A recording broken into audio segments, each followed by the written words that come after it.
Welcome to all the classic car enthusiasts and people watching in for this track day project. I had got some parts today. Unfortunately they were wrong, and that's going to hold up the build quite a bit. But I am coming to the UK in February to pick up this engine for the car. So in the video I will show you some bits from Paul Jeffries. Go and have a look at his channel and you can see there's a 9-minute or 10-minute video he's got of actually starting an engine up from brand new, and some really good tips in it. So go to Paul Jeffries YouTube channel and you can see the whole video there, and I'll put up these couple of clips that he sent me as well. So one of the things we wanted to achieve was to be able to move the suspension, or the high-low suspension, without jacking the car up.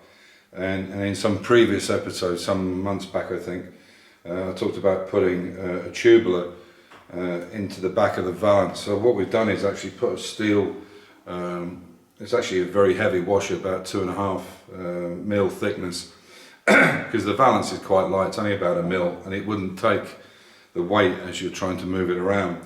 So we've done it in such a way that you can basically put this adjustable hex bar into it and slide it in, and what happens is it just, at its own angle, it'll slip into place. And obviously this car would be on the ground, it wouldn't be on the ramp, so it's easy enough to do. So I can, if you watch now, you can see that the car will go up and down.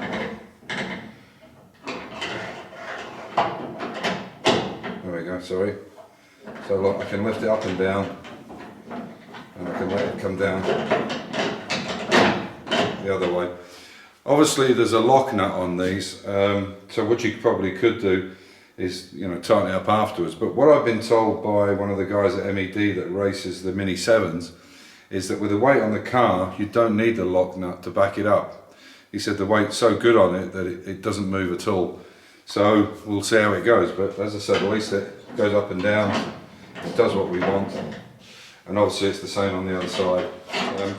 So today is a typical example. I've been waiting for 3 or 4 days. I spent more money having it expressed here, and then find out that the drive flanges that they've sent are incorrect. I asked them for drive flanges for a vented groove disc, and I told them, it was obviously Mini Spares I got it from, and I told them that I'd got the calipers because they're Mini Sport calipers with the discs, because Mini Sport was supposed to send the flanges with them, which they never did, and neither the inner pots either, the inner CVs. So I'm going to talk to them tomorrow and find out why they didn't do that.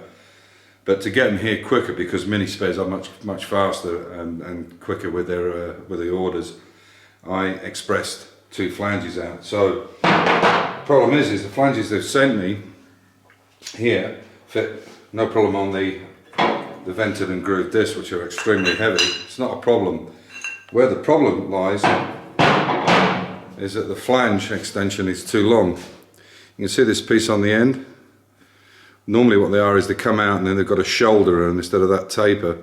Now I don't know if anybody out who's watching now can tell me if this is an MG Metro hub. I'm not sure, but anyway, these are not correct. They're too tall here. This length is too much. They should be at least probably I would say 10, not 10 mil, but certainly 8 mil less than that. So what's happening is they're catching, and they go onto the carrier, and they go onto the hub. It's catching before, and you can see the distance there is too great, and of course the caliper won't go on. So unfortunately, that means we can't carry on with finishing the suspension off, which is what we wanted to do.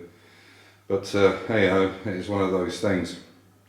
Like I said, there's upsides and there's downsides, but the upside is the jacking system that I made works very well. You can see that's an outer CV from a drum brake. But I'll just show you quickly how this works. I showed it once before. The problem with this is it needs to be flat right the way across, but it'll give you an idea anyway, just how easy this will go up. I could just pull on this You can see I can lift the whole car quite easily. Now you'll have to just take that extension out. Obviously it's the same on this side, so what that'll allow us to do is it will allow us to lift up each side. Either I can do it on a smaller one, I can lift it so it's just off by opening this up and dropping it down. So I can just lift it just off the ground, both wheels, change the wheels, put it back down, do the other side. Or if we want to put it onto jack stands, we use the larger one here, and the jack stands go underneath. And obviously where the roll cage will be, there will be half moon shaped welds onto the plates, front and back, so that the stands can go underneath it and drop the car on it. So this will be a very quick way. I can even adapt this to use a hydraulic jack. Put a hydraulic jack on here. The problem with the hydraulic jack, I'm sure you're all familiar with them, is that when they come up, they're coming up at an angle, and obviously that angle is coming backwards, so you're kind of dragging the car across. Whereas with this, with the wheels on this, take this rod, you can see. I'll take this bolt out so you can actually see it. As I said, you've got two positions there and then. So when I put this in, you can see that it's the wheels doing all the work. I can do it. There you go. Okay, there's no engine in it, but I can do it with my hands. So. And what normally happens is this slides down and this sits straight flush on the floor. So it works very well. There we go. So that's the plan. The rod, the axle we've used for this, that we got for this now, is actually the rod from a rod change gearbox, because it's made of special steel. The selector mechanisms on a Mini, very difficult to weld, or you need to be weld right with the right material. So that's where we are so far. I'll just show you the last little bit. We made up the second engine stand, or the engine jig, so you can run the engine in it, because obviously I need to bring back my track day engine from Paul Jefferies in the UK. So I've made a second one and I've modified a little bit, which I'll go over in the next video, and I'll show you that right now. So as you can see, this is the second one I've made. This is the one I've made for ourselves.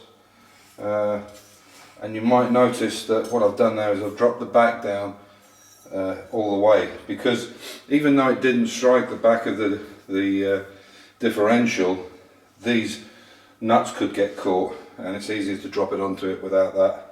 So I thought, why not just take it all out? So this one is ready for welding tomorrow. It's just tacked in place just now, you can see, and then we'll paint it up, and I'll bring that to the UK with me. This is the one I made for Paul Jefferies, and obviously you can see that it's just taken out that piece where the exhaust goes. So all I did really was take out the same amount of distance from there to there and dropped it down, and I wouldn't have needed to do that angle. But this is, Paul wants to run his engines on that. I want to use it as a cradle for engines and run an engine on it. But what I'd also like to do is I'd also like to be able to use it as a dolly. So we're going to make up a platform that sits over the top of these, and we can use it for transporting other things around, not just, you know, heavyweight stuff that we don't want to be carrying. And we'll make a platform with these engine mounts so that it's got a wooden base on it, if you like. So yeah, that's about it. Finish this up tomorrow. Tomorrow we're going to put the engine in and work on the gearbox, or should I say the selector, and I'll film that while we're doing it. The pedal box has now changed. There was two very good ideas. One was from Mini Tom and the other one was from Lewis, who's a guy here in Austria, and they made mention about using the threaded bar the other way around, instead of having it on the front, or having it on the front, but having the screw on the back part of the bar. And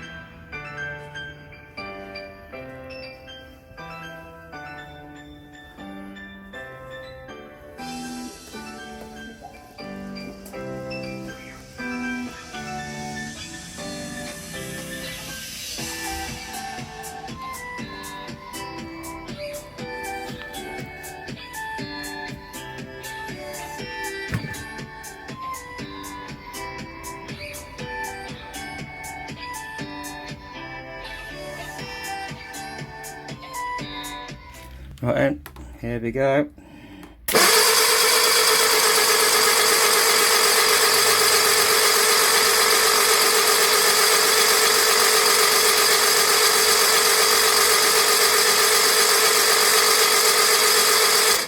Yay! Okay, so what we've done is we've actually adjusted these pedals, we've heated them and bent around to bring the clutch out further and the brake, and then obviously we're going to rebuild this accelerator. But you can see I can actually operate this. Obviously there's no bearing on the shaft yet, but I can actually operate this by hand, forwards and backwards.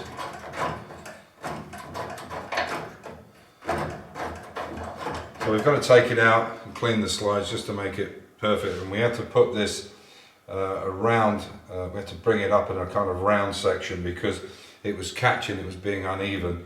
So now it turns very easily, and then you just use these tie down to clamp it in place, and then you can tighten it if you want.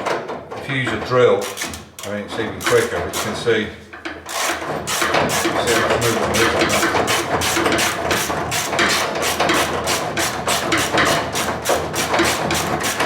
Obviously we put a drill on it. As I said, I can even turn it by hand. It's that easy.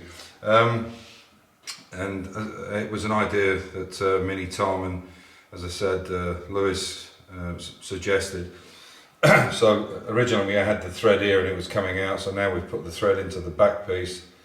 And the reason, as I say, we moved this up like this was to get the direction right, or you damage the thread. You need the thread absolutely superbly straight, otherwise the threads will catch. So that's the solution to it. So the next one will be the gearbox remote, get this all set up, and we'll show you that on the next video. So as usual, stay safe, keep the faith, enjoy your hobby. Bye for now.